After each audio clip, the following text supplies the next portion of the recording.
scan your passport, scan your face, you are good to go. You don't have to queue up and talk to a person. So I was like, no, I don't think it would work for me. But she was like, try. It's okay. Go queue up for a while and then just, are you ready? I am. Okay, so let's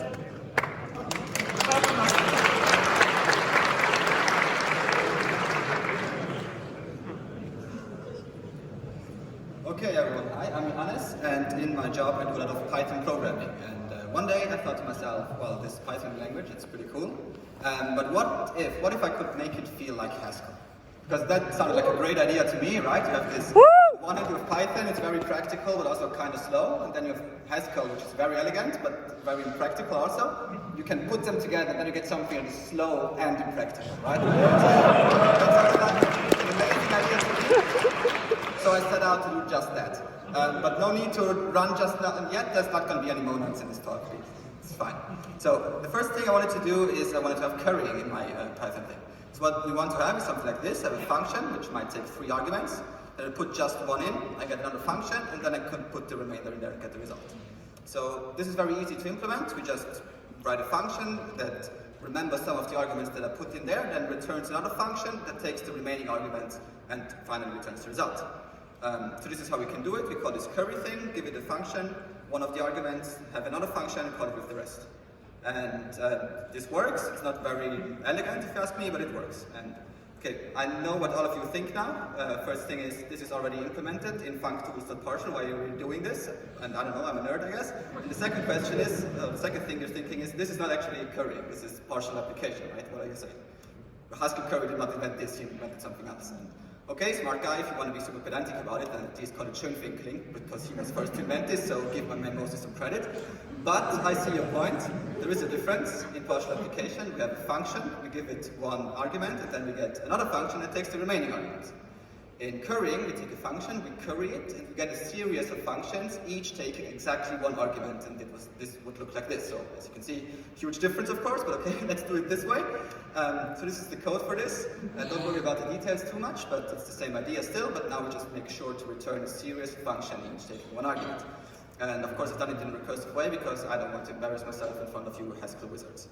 And to make this all a bit nicer, we also wrap it up in a decorator, and we also do some tweaks to Python operators to make it look nice.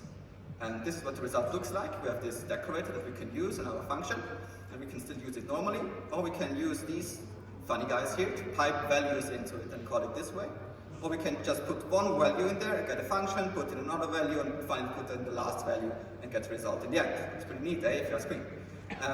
So this is the first thing. The other thing I thought that I wanted is infix notations, right? So if I write a function, let's say plus, I don't want to write plus 1, 2, that's very unnatural. I want to write something like this, 1 plus 2, and get 3 as a result. Right? It turns out, you can do it. You can just abuse Python, like the pipe thingies, and do some magic there to move stuff around. Again, don't worry about the details, but just notice this is the partial guy. I tried to tell you this is currying, it's partial application, he reappears here.